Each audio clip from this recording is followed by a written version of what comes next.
Pertama-tama saya ingin minta maaf kepada mungkin yang sudah subscribe channel ini karena kali ini saya akan membahas Nest.js setelah biasanya saya membahas CodeIgniter 4. Kenapa? Karena di kantor saya yang sekarang selain saya menggunakan CodeIgniter 4, saya juga menggunakan Fastify dan juga Nest.js. Nah, sekarang ini yang saya sedang semangat itu belajar Nest.js-nya. Nah, Nest.js ini framework sebenarnya untuk backend yang berbasis JavaScript atau juga TypeScript bisa juga ini, dan juga Next.js. Next.js ini query builder, jadi ini bukan ORM yang lengkap seperti Prisma atau Drizzle ya. Ini sangat simpel, dan kenapa saya pakai ini karena kalau dibanding Prisma saya pikir ini lebih kenceng ya, meskipun saya agak ingin beralih ke Drizzle karena saya lihat benchmarknya lebih bagus. Cuman Next.js ini kalau saya rasakan itu mirip seperti query buildernya CodeIgniter 4. Coba ya contoh di dokumentasinya. Query builder ini saya rasa mirip penulisannya seperti yang di CodeIgniter 4. Jadi saya lebih condong menggunakan ini. Nah, di video kali ini saya sedang mendokumentasikan bagaimana saya mengintegrasikan Next dengan Nest.js.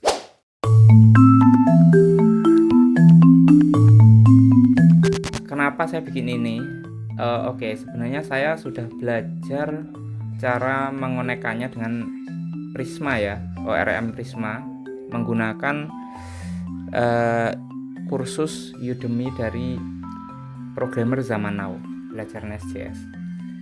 Tapi karena saya rasa tadi lebih enak menggunakan Next, saya cari tahu sendiri, dan di dokumentasinya ini sebenarnya dia sudah menyebutkan Next.js ini. Lihat Next.js tutorial. Tapi waktu saya lihat baca-baca itu, ya ampun, ini sangat teknis dan ini ditulis lumayan lama, 2020. Mungkin ini sudah deprecated atau gimana ya. Dan ketika saya tanya AI juga, AI menyarankan untuk menggunakan ini Next.js, dan ternyata package-nya ini deprecated. Dia bilang silakan gunakan package Next yang official. Saya cari padahal official Next.js itu nggak ada yang menghubungkan dengan Nest.js. Saya juga sudah membaca sekilas mengenai Next.js dan Nest.js. Nest.js ada kok yang bikin tutorialnya. Nah, ini Muhammad Ihsanul Fadil ini 2 tahun yang lalu juga bikin tutorialnya, tapi dia menggunakan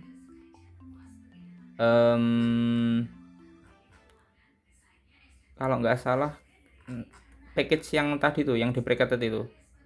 Oh, ini migration, bukan yang ini, yang ini. Dia menggunakan Next.js. Dan seperti yang kita lihat tadi, Next.js ini sudah deprecated.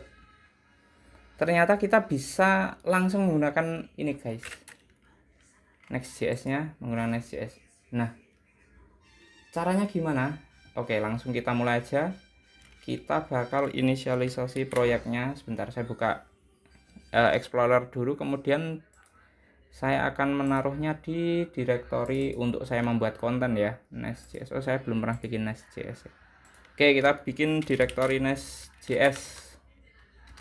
Kemudian di sini saya akan bikin proyek baru, Nest new Next. Oke, kita tunggu prosesnya sampai selesai. Di sini saya akan menggunakan npm sebagai package manager. Sebenarnya saya lebih prefer ban, tapi sayangnya nggak ada di pilihan, jadi ya udah. Oh iya, kalau kalian belum menginstal Nest secara global, kalian nggak akan bisa menjalankan ini ya. Jadi sebelum menjalankan ini, kalian seharusnya sudah menginstal Nest ini secara global. Sebentar. Ini caranya, npm i-main g add nest.js CLI. agar kalian bisa menjalankan perintah nest spasi dan kawan-kawan itu. Ini tentu install -G ini untuk memberi flag bahwa ini mau saya install global gitu. Jadi nggak hanya di satu folder itu aja ke installnya. Setelah inisialisasi proyeknya selesai, mari kita buka menggunakan Visual Studio Code dengan menggunakan perintah code spasi connect. Ya, nama direktorinya tadi kan connect. Kalian sesuaikan saja dengan apa yang kalian lakukan sebelumnya. Oke, setelah terbuka kita klik yes I trust the authors. Ini saya abaikan. Nah, di sini kita akan coba dulu apakah dia bisa berjalan ya. Oh ya, saya akan membuat direktori rest dan di dalamnya saya akan membuat file untuk main.rest. Ini nanti untuk ngecek REST API-nya ya teman-teman. Sebelum itu kalau mau pakai ini kalian harus mengaktifkan ekstensi REST client. Buat yang bingung kenapa bisa langsung kebuka extension kayak gini, saya menggunakan kombinasi Ctrl Shift X bersamaan ya. Ini REST client udah nyala dan selain itu yang saya aktifkan prettier. Ini Gemini nggak kepake sih di sini. .env juga nggak, CodeCenter juga nggak. Yang penting cuma prettier sama REST client, dan juga saya mengaktifkan auto format ketika save. Buat yang bingung caranya gimana, kalau belum bisa googling sendirilah ya, tanya AI. Kemudian untuk REST-nya ini saya buat base URL biar nggak bolak-balik ngetik teks sepanjang ini. Sepanjang apa? Sepanjang http localhost 3000. Nanti kita servernya jalan di localhost 3000. Nah, pertama-tama kita cek untuk hello-nya. Ini dia secara default itu bikin controller service kayak gini ya. Dan ini hello world, routingnya di slash di rootnya. Jadi di sini kita bisa menggunakan get spasi base URL. Nah, servernya kita jalankan dulu. Oh ya, ini terminal bukanya gampang ya. Control backslash. Backslash itu yang ada di bawahnya tombol escape dan di sebelah kirinya tombol angka 1. Ini kita bisa menjalankannya dengan npm run start dev. Oke, kita tunggu sampai servernya menyala. Nah, dia menunjukkan bahwa ada root slash ini ya. Kita coba. Ya, dia mengembalikan hello world. Oke, kita sudah selesai inisialisasi proyek dan juga menguji cobanya. Sekarang mari kita install Knex dan juga database drivernya. Kalau kita cek di dokumentasi Knex-nya, oke, kita buka lagi ya. Instalasi bisa menggunakan npm install Knex save. Ini nggak akan saya gunakan -- save. Langsung npm i itu singkatan dari install ya. Knex, dan juga database drivernya saya menggunakan MySQL yang biasa aja. Oke, ini saya stop menggunakan kombinasi tombol Ctrl C. Kemudian kita ketik npm i knex MySQL. Oke, enter. Kita tunggu hingga proses instalasinya selesai. Oke, sudah selesai. Sekarang kita buat modul common. Jadi si Nest.js ini dia tuh bikinnya modular. Di dalam source ini nanti ada modul-modul yang kita bikin. Dan di dalam modul itu ada service, ada control, dan lain-lain. Nah, ini kita bikin modul namanya common. Ini saya pelajari di kursusnya Pak Eko di Programmer Zaman Now ya. Cara bikinnya nest spasi g ini kependekan dari generate, dan spasi mo ini modul, dan nama modulnya apa? Common. Tekan enter. Sebenarnya kita juga bisa mengetikkan nest spasi generate spasi modul spasi common, tapi karena saya udah hafal ya, jadi saya ketiknya nest gmod common ini. Nah, dia sudah berhasil bikin modul common. Kalau kita bikin pakai komen kayak gini, kita kan sebenarnya bisa bikin manual ya, create folder, create files. Tapi kalau gitu kita harus meregistrasikannya ke modul app ini secara mandiri. Nah, karena kita pakai yang CLI ini, dia otomatis akan ke register importnya di app modul. Oke, di sini kita bikin modulnya sebagai global. Nah, jangan lupa kita import dari Nest.js Common. Ini untuk apa? Ya, untuk bikin modul ini bisa diakses secara global. Untuk detailnya bisa kalian baca di dokumentasi atau di videonya Pak Eko. Itu menurut saya lengkap. Kemudian di common module ini kita bikin service. Nah, kalau ini kita bikinnya manual aja ya teman-teman. Connect service.ts. Kenapa manual? Karena kalau kita pakai generator CLI nanti dia bikin directory baru, connect directory modul connect, dan saya pengennya semua database logging masuknya ke common kayak yang ada di videonya Pak Eko itu. Mazhab Ekoyah ya.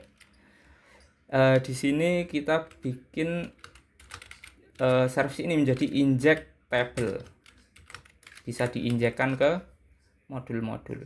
Kemudian kita bikin dia export kelas connect service. Nah, connect service ini kita buat dia nggak mengimplementasikan apa-apa sih sebenarnya. Karena saya tadi udah nyoba implement connect, implement client dari connect, ternyata nggak ada yang sesuai. Jadi kita bikin kelas biasa aja, kemudian di dalamnya kita bikin public db. Ini isinya adalah connect, objek connect. Oke, kita impor. Nanti yang kita akses dari luar itu ya nextservice.db kayak gitu. Nah, connect ini kan kosong ya. Maksudnya belum ada connection, belum ada apa. Jadi kita inisialisasi di konstruktornya kelas ini. Nah, kita bikin konstruktor, kemudian kita bikin connection spasi. Ini tipe datanya adalah connect config. Buat apa saya menambahkan ini? Buat yang belum pakai TypeScript ya, karena sebelumnya kan saya pakai PHP CI4 Coordinator 4. Itu kalau kita polosan kayak gini, dia kalau kita tekan kontrol pas itu nggak muncul rekomendasi isi objek yang sesuai ya. Tapi kalau kita gunakan *2 kemudian connect config, dia nanti yang muncul sesuai guys. Nah, ini client connection, ini sesuatu yang emang bisa ada di next config. Nah, connect config ini connection nanti kan kita masukkan ke si DB ini, inisialisasi DB ini. Jadi biar kita aman ngetiknya, kita pakai ini tipe datanya next config. Oke, pertama-tama yang ada itu hostnya ya. Bentar.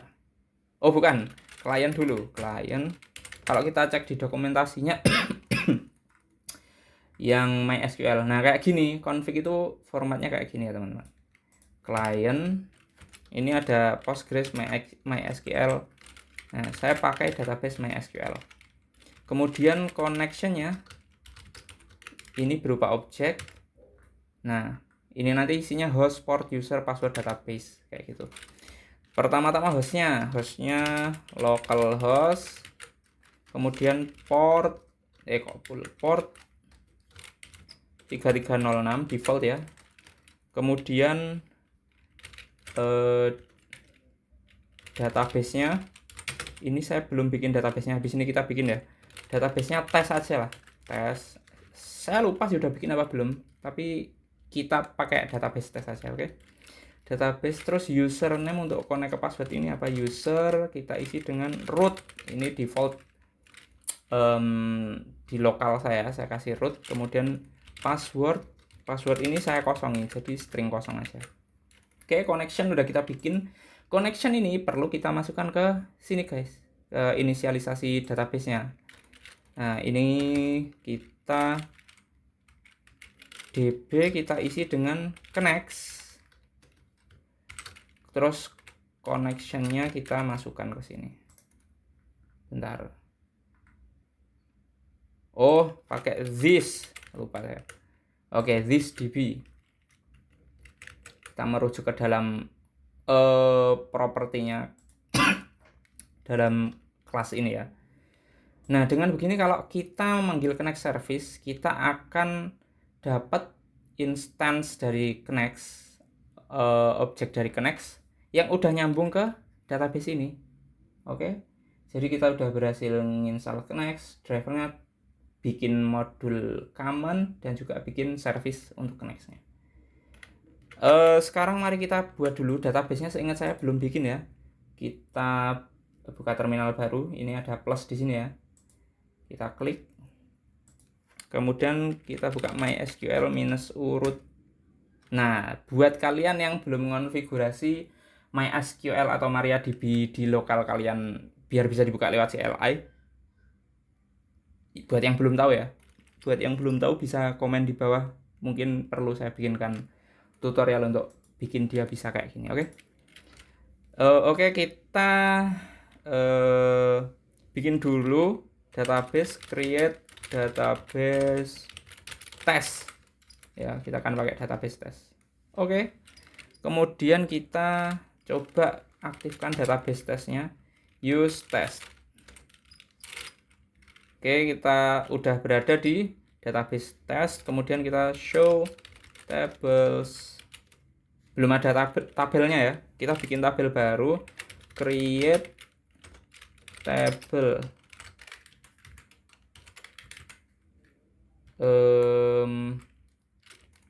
ID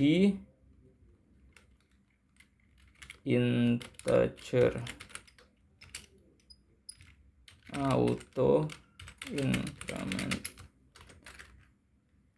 Saya lupa, nggak bener-bener hafal sih ini ngetiknya gimana ya.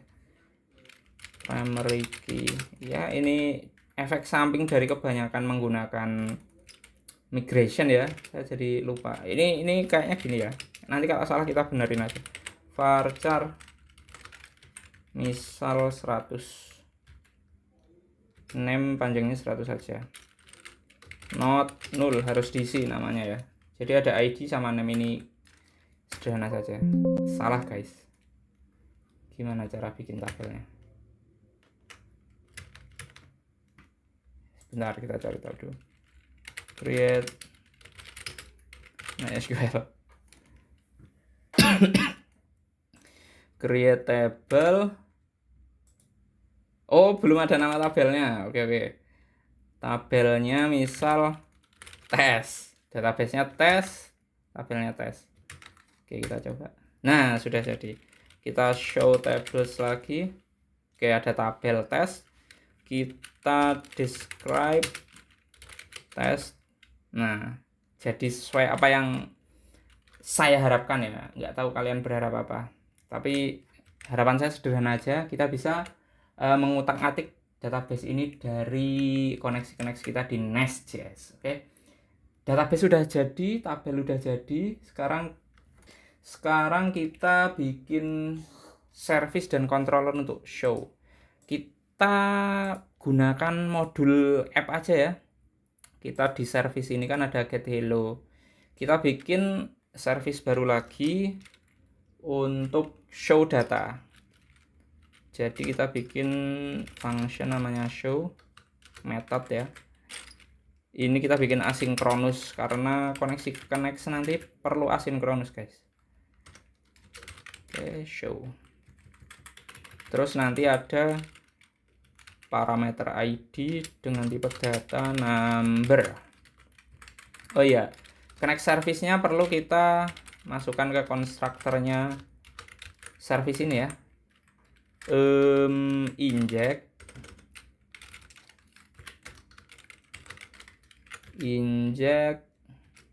connect service. Oke. Kita bisa menginjek connect service ini karena tadi kita sudah bikin service ini injectable. Kalau nggak dibikin injectable, kita nggak bisa menginjeknya kayak gini ya, teman-teman. Oke, jadi kalau kita mengakses this Oh sebentar, saya belum bikin dia private. Oke. This connect service. Nah, kan muncul opsi ini DB. Nah, di sini kita bisa menggunakan Connect.js-nya, teman-teman. Kita ingin mengambil data dari tabel tes, yang mana ID-nya sama dengan ID yang dilewatkan di sini. Oke. Dan kita hanya perlu mengambil satu data, jadi kita pakai first di belakangnya. Kalau kita nggak kasih first, nanti dia ngambil semua data. Di sini kita akan mengembalikannya ke controllernya ya, nanti kita manggilnya di controller. Nah, kita perlu masukkan dia ke variabel data dan kita kasih await karena dia ini perlu await ya untuk menunggu proses selesai. Nah, kita return datanya. Oke, simpelnya seperti itu. Kemudian di controllernya kita bikin lagi metode untuk get dengan yang URL-nya nanti slash suatu ID. Oke. Ini metodenya show, kemudian kita ambil parameter. Karena kita ambil parameter, kita perlu menggunakan Nest.js command yang param ini.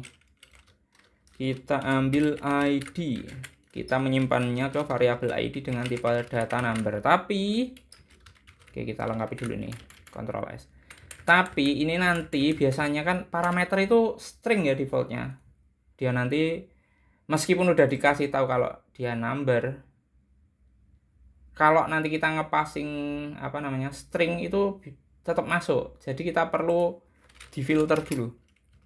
Nah, filternya kalau di Nest itu kita bisa pakai pipe. Jadi di param ini kita koma parse int pipe. Nah, ini untuk memastikan bahwa nanti ID ini benar-benar number ya, teman-teman.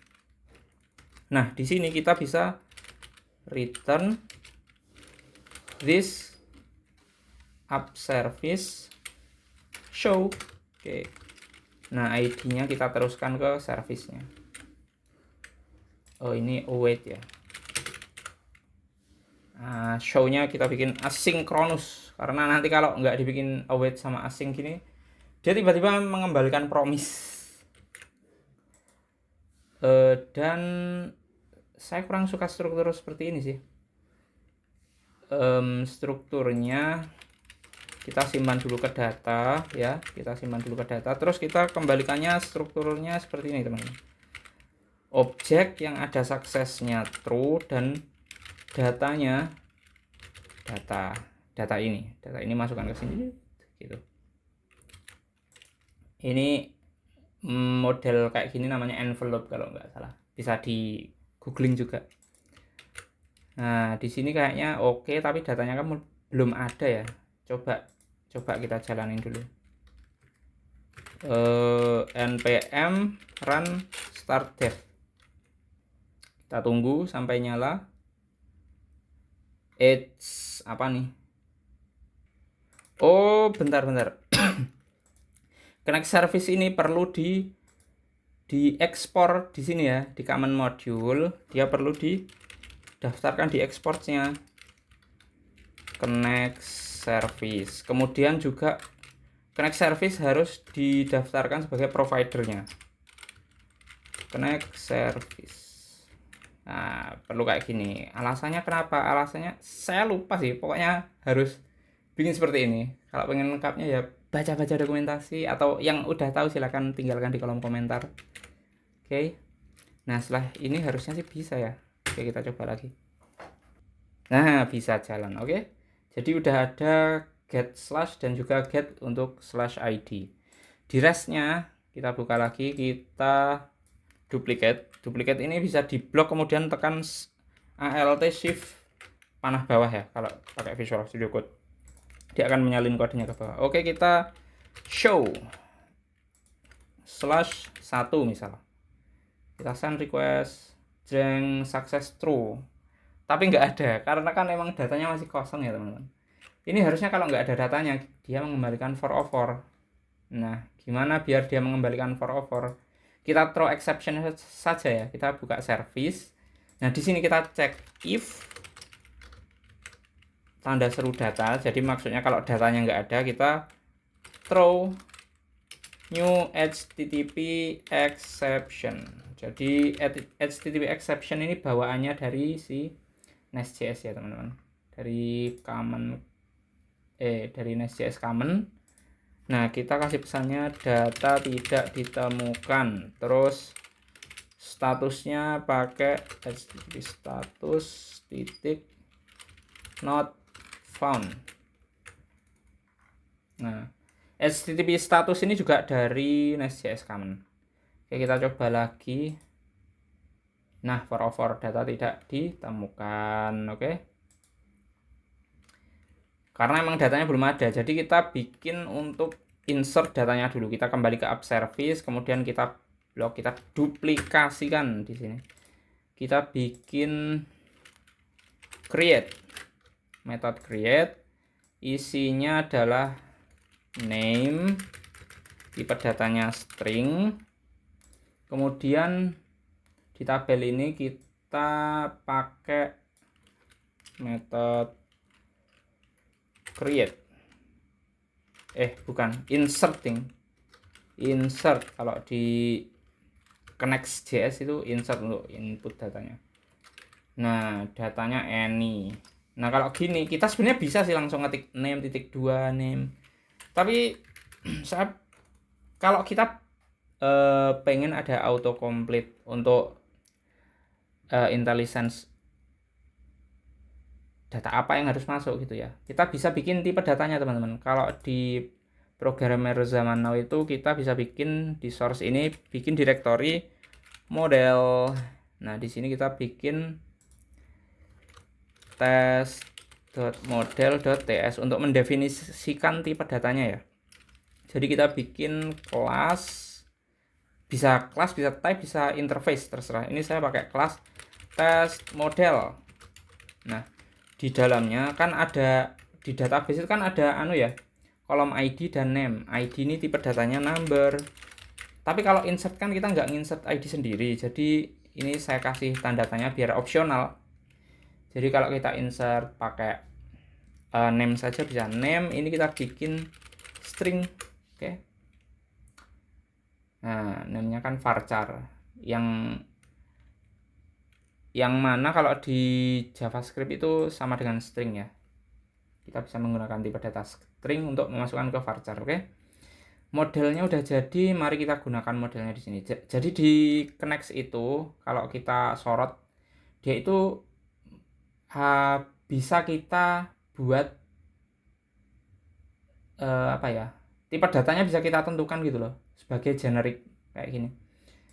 Jadi DB ini ya, contohnya gimana? Contohnya gini. DB. Nah, kita definisikan generik sebelum nama tabelnya di sini. Generiknya apa? Test mode. Oh, sebentar. Modelnya belum saya ekspor, sorry. Ini saya ekspor dulu, oke. Test model. Nah, ini bisa diimpor. Harus diekspor dulu ya. Kita kan eksportir dan importir kalau di JavaScript. Test model. Dengan begini, kalau kita mau insert, mau select, mau update, itu ada rekomendasi. Contohnya gimana? Ini kan di objek insertnya ya, kita tekan Ctrl spasi. Nah, ini yang seperti ini teman-teman, ini sangat penting. Name kita isi dengan name dari sini ya, kita teruskan ke sini untuk di insert. Nah, setelah insert itu Connect akan mengembalikan insert ID. Jadi di sini kita simpan di insert ID, atau ID saja juga boleh, terserah. Ini saya pakai insert ID. Kemudian saya biasanya itu setelah nge-create data itu mengembalikan data yang habis di-create itu biar kelihatan oh bener data yang di-input seperti ini dan ini, oke. Di sini jadi setelah dapat insert ID-nya kita bisa mengambil datanya untuk dikembalikan ke user. Nah, const kita bikin data sama dengan, karena kita tadi udah bikin service ini ya, service untuk show data, kita panggil yang ini saja. Kita tetap pakai await this show. Nah, biar kita nggak nulis berulang-ulang ya buat ngambil data aja. Show ID kita pas di sini. Kok ID, insert ID. Nah, dengan begini dia akan kembali kepada controller yang memanggilnya. Dan juga biar lebih jelas ya, create ini return type-nya adalah test model. Oh, bukan hanya test model karena dia asinkronus ya, kita pakai promise test model. Nah, begitu juga dengan show ini ya, kita kasih tahu bahwa ini nge-return promise test model.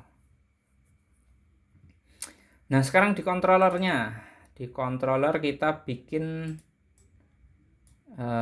function baru ya. Kita duplikasikan yang get ini, kita ubah jadi post, jadi tulisan Arab kan. Ini kita ganti jadi post. Terus ininya tidak usah pakai parameter, ini kita ubah menjadi create.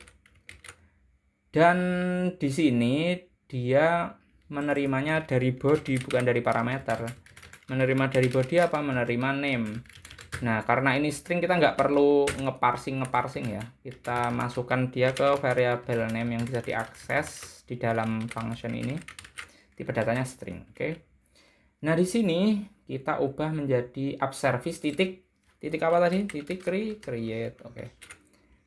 Ya, kita memasukkannya yang diterima oleh create ini apa? Name. Jadi name string ya sebenarnya, string name kita masukkan sini. Nah, ini merah-merah kenapa? Ini belum kita impor ya. Kita tekan Ctrl spasi dan kita impor. Oke. Selesai. Kita tunggu. Oke, udah muncul kan route untuk postnya. Route-nya muncul, kita coba lagi di rest. Show, kita create metodenya post, dan kita nggak perlu parameter ini. Kita tentukan content type-nya JSON, application JSON. Kemudian data yang dikirim di payloadnya adalah name, dia hanya menerima nama ya, namanya misal Muslim. Kita coba kirim. Oke, berhasil. ID 1 name Muslim. Nah, ini sangat menyenangkan sekali. Kita coba input data lagi as wajah. Oke, sudah masuk ID 1 dan ID 2. Kita coba show ya, show-nya. Nah, muncul. Kalau 2 muncul juga kah? Muncul. Nah, seperti itu ya teman-teman. Ini untuk insertnya. Selanjutnya kita kan udah ada insert, udah ada show. Biasanya kan kita perlu juga untuk menampilkan list datanya. Kita bikin di service-nya index. Saya biasanya kasih namanya index. Ini kita blok, lalu kita salin seperti cara yang sudah saya kasih tahu tadi. Kita kasih nama fungsinya index. Di sini kita nggak usah parameter, kita langsung kembalikan semuanya aja, tidak berlama-lama. Test modelnya karena dia array, nanti di belakangnya kita tambahin kurung siku buka tutup seperti ini. Nah, di sini kita nggak perlu where, nggak perlu first, langsung kita kembalikan semuanya, oke. Dan kita nggak perlu pengecekan apakah datanya ada apa nggak, pasti ada, dia array. Oke, kita save. Nah, kita belum bikin controllernya, kita bikin controllernya. Ini servicenya udah jadi ya. Controller kita bikin get yang di sini. Oke, kita ganti dulu yang hello ini, kan sebenarnya dia nggak berguna ya di dunia nyata. Dia cuma untuk ngetes saja. Kita kasih dia tambahan parameter hello. Jadi kalau kita buka /hello, dia akan menampilkan isi dari controller get hello. Kalau cuman langsung rootnya, kita bikin get yang tanpa parameter ya teman-teman. Itu fungsinya index, nggak usah parameter, kita nggak butuh. Terus ini kita ganti show-nya sebagai index dan kita nggak perlu ngepas ID di sini. Oke. Oh, sudah muncul kan? Hello slash ID dan juga post. Mari kita coba bikin untuk REST API-nya. Kita duplikasikan yang ini dengan nama index. Nggak perlu parameter dan metodenya get. Kita coba send request. Nah, tampil semua Muslim, Aswaja, ID1, ID2. Anyway, selain itu saya akhir-akhir ini juga, kalau kita lihat get hello ini kan dia ngasih tahu ya, saya mengembalikan string gitu. Di sini saya biasanya juga ngasih return tipe returnnya ya di sini. Apa? Ya promise dengan generic di dalam kurung lancip ini ya. Test model sama seperti service-nya tadi ya. Oh, sebenarnya nggak persis tes model ya. Tes model array, oke, emang tes model array, tapi kan dia di dalam objek envelope tadi. Jadi tes modelnya ini di dalam data, atribut data, kemudian namanya apa sih, saya lupa, atribut ya.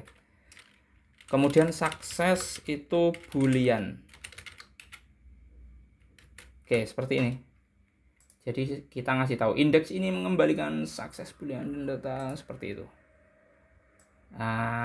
Which is sebenarnya meskipun di show kita juga seperti itu ya teman-teman. Ini cuman bedanya ini kan bukan array ya kalau yang di show, dan juga di mana di create ini sama. Oke, kita udah punya index, show, create. Kita coba bikin update ya. Update-nya sebentar, kita bikin di service dulu. Kita kembali ke service. Yang mirip-mirip sama update itu create ini sepertinya. Ini kita blok, kita Ctrl C dan Ctrl V di bawah. Kita ganti create dengan update. Dan dia juga saya pengennya mengembalikan kayak tadi, promise test model. Cuman dia harus ada ID-nya. ID untuk saya mau ngupdate yang ID-nya segini gitu. ID tipe datanya apa? Number. Oke. Dan ini kita nggak pakai insert, kita pakai update. Nggak ada insert ID, nggak ada. Kita await biasa aja. Terus update. Where-nya ya, where-nya belum. Where ID.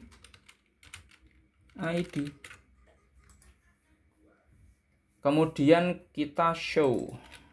Insert ID-nya kita ganti dengan ID yang dipasing di awal ini ya. Jadi seperti ini update-nya, service-nya. Simple sekali. Kemudian kita ke controller-nya. Ini kita blok, kita salin ke bawah. Kita kasih put saja teman-teman. Kita pakai put. Nih, jangan lupa diimpor. Dan dia ada parameter ID. Ini asinkronus. Kita kasih update aja ya, update. Di bodinya ada name, benar. Kemudian kita juga perlu parameter ID. Ini kita salin dari yang show aja ya. Show kita salin di sini. Nah, kita punya ID dan punya name. Kita yang lain mirip-mirip. Ini app service dot kita ganti dengan apa? Dengan update. Parameter pertamanya diisi dengan ID dan parameter keduanya name. Oke. Ini seharusnya sudah bisa jalan. Jadi mari kita coba untuk mengupdate data. Kita salin yang create ini ke bawah. Kita bikin update. Nah, yang ID-nya berapa yang kita edit? ID 1, misal namanya jadi Anas gitu. Kita call it's not found. Oh, ini post. Ini harusnya put ya, teman-teman. Sesuai dengan yang kita tentukan di controller tadi, put gitu ya. Ya, betul sekali. Kita coba, kita cek dulu. Oke, udah muncul. Set. Nah, sudah berhasil berbarui data dengan ID 1. Kita coba list di indeksnya. Oke, udah ganti ya. ID 1 diisi Anas, ID 2 Aswaja. Selanjutnya kalau kita pakai konsep CRUD, create, read, update, delete. Yang belum apa? Yang belum delete. Delete ini nanti mirip show ini ya. belakangan lah. Kita kembali ke service dulu biar kita mental modelnya sama. Berangkat dari service ke controller dan ke rest. Oke. Nah, isinya apa? Isinya apa? Kita salin dulu pokoknya ini ya. Adalah pokoknya. Ini kita ganti dengan delete. Kemudian kita nggak perlu name, nggak butuh. Kita hanya perlu number, dan ini kita tidak butuh juga return seperti ini, promise apalah itu. Kita return void, kita nggak nge-return apa-apa. Oke, nggak nge-return apa-apa. Dan di sini juga nggak butuh ngambil data. Oh, udah dihapus, kenapa diambil lagi, kan nggak bakal muncul ya. Ini ID-nya tetap yang kita ganti update ini kita ganti dengan delete. Bisa pakai delete, bisa pakai del. Kita pakai del aja yang pendek ya. Dan kita nggak perlu ngepas apa-apa di dalam sini. Dah, kosongan aja guys. Oke. Void. Promise ya, ada promise-nya tetap. Oke, kita promise void.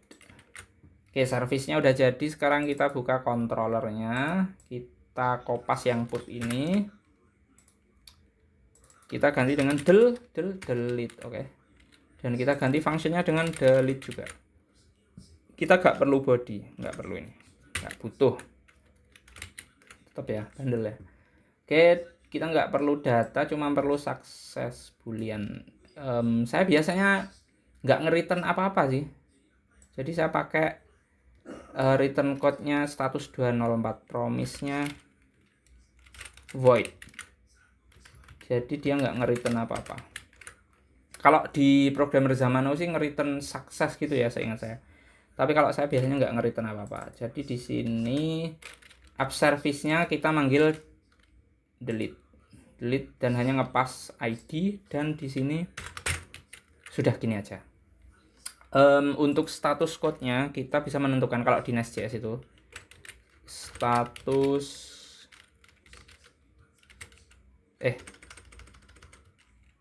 HTTP code ya, apa ya, lupa saya. HTTP code ya, bener ya. Status code-nya status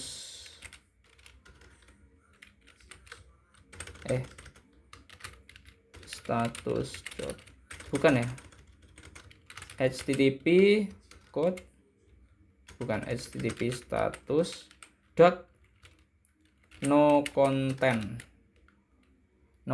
ini 204 ya, betul. Saya biasanya nge-return 204 untuk delete, alias nggak nge-return apa-apa ya, nggak ada kontennya.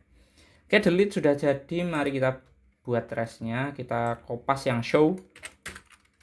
Oke, kita paste di bawah sini. Kita ganti dengan delete, dan metodenya delete. Oke. Kita hapus yang Anas, kamu sudah tidak ada di sini, akan tidak ada di sini. Oke, kita klik send request. Nah, seperti ini, no content, nggak ada apa-apa. Dan kita list lagi indeksnya.